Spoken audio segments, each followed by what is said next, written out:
Qala al-fuqaha, berkata ahli fiqih. Berkata ahli fiqih.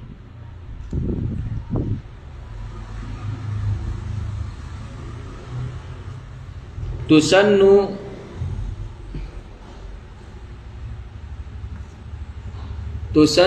dafnu sya'ri, disunnahkan. Tusannu dafnu sya'ri, disunnahkan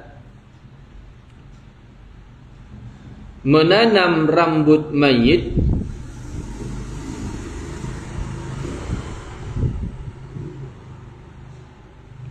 illa sya'rar rasuli liyutabarraku bihi.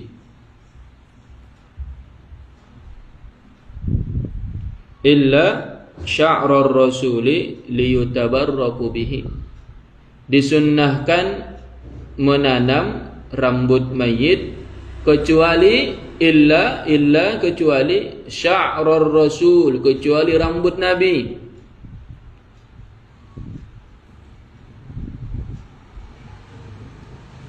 Kenapa? Apa tujuannya tidak disunnahkan menanamnya? Liyutabarraku bihi, untuk dijadikan bahan tabar. Untuk dijadikan bahan tabarruk.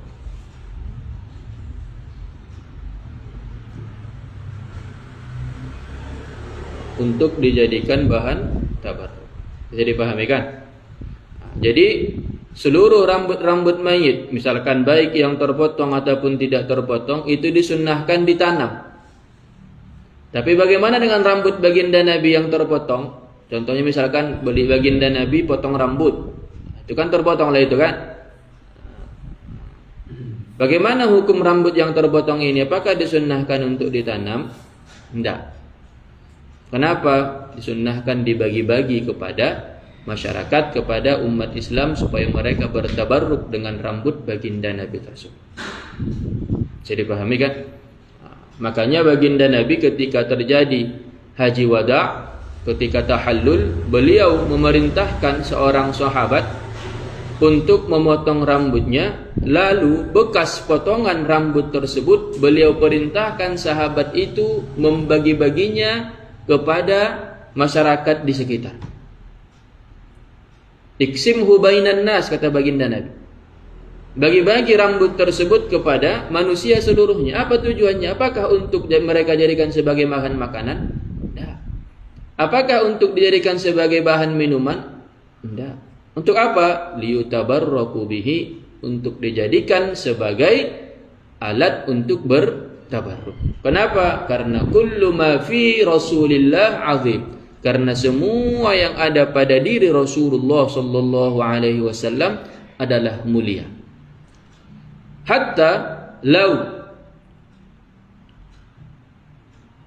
bahkan jikalau seandainya massa jasaduhu syai'an akhar, fahada syai' yasiru 'aziman. Bahkan jikalau jasad baginda Nabi bersentuhan dengan benda yang lain, maka benda tersebut yang bersentuhan dengan kulit baginda Nabi menjadi mulia. Maka tanah yang bercampur, yang bersentuhan langsung dengan kulit baginda Nabi, dengan badan baginda Nabi ketika dimasukkan ke dalam kuburan, maka tanah itu menjadi mulia. Ada seorang sahabat datang kepada Anas bin Malik. Ada seorang sahabat datang kepada Anas bin Malik. Lalu sahabat ini meminta kepada Anas bin Malik, arini yadaka uqabbiluha. Kata sahabat tersebut, coba berikan tanganmu wahai sahabat Anas bin Malik, aku ingin menciumnya. Kenapa sahabat ini ingin mencium tangan baginda, ingin mencium tangan Anas bin Malik? Karena tangan Anas bin Malik sering menyentuh badannya baginda Nabi besar Muhammad sallallahu alaihi wasallam. Arini uqabbiluha, kata sahabat tersebut kepada Anas. Jadi sahabat ini bertanya kepada Anas, hal masasta yadan Nabi sallallahu alaihi wasallam. Apakah tanganmu bersentuhan dengan tangannya Nabi? Dijawab oleh Anas, "Na'am. Masastu yadan Nabi sallallahu alaihi wasallam." Ya, tanganku telah bersentuhan dengan tangannya Nabi. Apa kata sahabat ini? Arini uqabbiluha. Berikan kepadamu tanganmu supaya aku cium. Kenapa? Karena dia melihat kemuliaan tangan Anas bin Malik yang telah bersentuhan dengan tangannya baginda Nabi besar Muhammad sallallahu alaihi wasallam. Dan Anas tidak mengatakan, "Kenapa kamu bertabarruk dengan ini?" Enggak.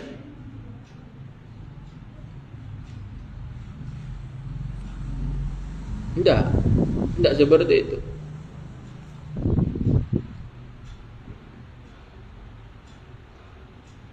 Suatu ketika setelah Rasulullah sallallahu alaihi wasallam wafat, ada seorang perempuan terkena penyakit.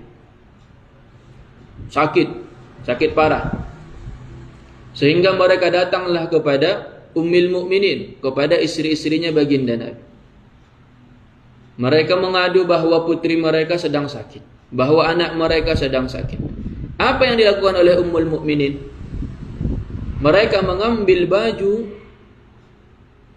bajunya Rasulullah sallallahu alaihi wasallam. Mereka mengambil bajunya Rasulullah sallallahu alaihi wasallam. Lalu mereka membasuh baju tersebut. Setelah membasuh baju tersebut, mereka mengambil air bekas basuhan baju itu, lalu mereka mandikan kepada orang yang sakit tersebut dengan izin Allah. Sakit orang tersebut, sakit wanita tersebut disembuhkan oleh Allah Subhanahu wa taala melalui tabarruk dengan bajunya baginda Nabi. Bahkan di Al-Qur'an juga disebutkan kisahnya Sayyidina Yusuf alaihi salam. Apa kata Sayyidina Yusuf kepada saudara-saudaranya? Idhabu biqamisi hadha. Kalian bawalah baju saya ini. Fa'alquhu ala wajhi abi. Kemudian kalian letakkanlah baju ini di atas muka ayah saya, kata Yusuf alaihissalam.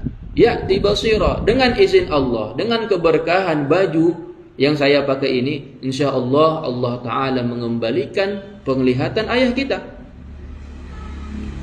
Apa susahnya bagi Sayyidina Yusuf alaihissalam meminta kepada Allah secara langsung supaya dikembalikan pandangan mata ataupun supaya dikembalikan penglihatan ayahnya? Bisa dipahami kan? Apa susahnya? Nabiullah Yusuf alaihissalam, Nabiun min anbiya'illah. Tapi apa yang dilakukan oleh Nabi Yusuf alaihissalam? Beliau mempraktekkan tabarruk. Tapi biasanya orang-orang Wahabi mereka akan mengatakan, ini kan bukan syariat kita. Ini kan syariat nabi-nabi sebelum kita. Ini adalah perbuatan syirik, kata mereka.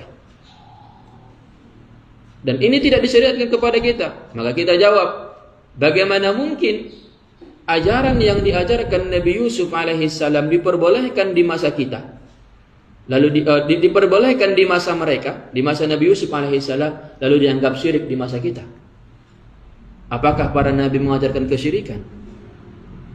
Ini bertambah bodoh lagi kelihatan mereka. Kalau di masa mereka diperbolehkan, di masa kita tidak diperbolehkan, tiba-tiba menjadi syirik. Lalu ajaran apa itu ajaran yang diajarkan para nabi? Bisa dipahami kan? Maka Allahu a'tana aklan linatafakkar. Allah Subhanahu wa taala memberikan kita akal untuk berpikir. Banyak sebetulnya kisah-kisah yang diriwayatkan para ulama tentang kebolehan bertabarruk. Tentang kebolehan bertabarruk, baik dengan jasadnya para nabi, baik dengan benda-benda yang ditinggalkan oleh para nabi, ataupun dengan para ulama. Boleh bertabarruk. Makanya kita katakan tadi ada seorang anak Imam Ahmad bin Hanbal yang bernama Abdullah bertanya kepada ayahnya, "Ma hukmur rajuli yamassu mimbaran Nabi sallallahu alaihi wasallam litabarruk. Apa hukum seseorang menyentuh mimbarnya baginda Nabi untuk bertabarruk? Apa jawaban Imam Ahmad bin Hanbal? La ba'sa bihi. Tak mengapa. Kalau tak mengapa berarti artinya boleh. Mereka kelompok Wahabi, mereka yang secara zahirnya intisab, pengakuan saja, pengakuan dusta saja, mereka secara zahirnya intisab kepada mazhab Imam Ahmad bin Hanbal, mengharamkan tabarruk, mensyirikkan pelakunya. Lalu bagaimana hukum Imam Ahmad bin Hanbal menurut mereka? Sedangkan Imam Ahmad bin Hanbal membolehkan tabarruk. Maka ada dua kemungkinan. Mereka menganggap Imam Ahmad bin Hanbal adalah orang yang bodoh karena tak tahu mana yang halal dan haram. Yang kedua, mereka mensyirikkan Imam Ahmad bin Hanbal karena tahu hukum tabarruk adalah haram, lalu beliau katakan tidak mengapa. Hanya ada dua pilihan. Atau pilihan ketiga boleh, mereka menarik kembali fatwa mereka yang mensyirikkan pelaku tabarruk. Kalau seandainya mereka kokoh dengan pendapat mereka bahwa pelaku tabarruk adalah syirik dan perbuatan tabarruk adalah haram, maka pengakuan mereka mengikut kepada mazhab Imam Ahmad bin Hanbal adalah pengakuan yang dusta.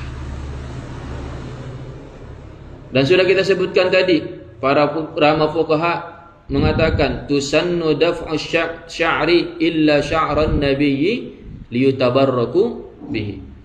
Disunnahkan menanam ataupun mengkuburkan rambutnya mayit kecuali rambutnya baginda Nabi besar Muhammad sallallahu alaihi wasallam, dengan tujuan apa? Liyutabarraku bihi, untuk bertabarruk.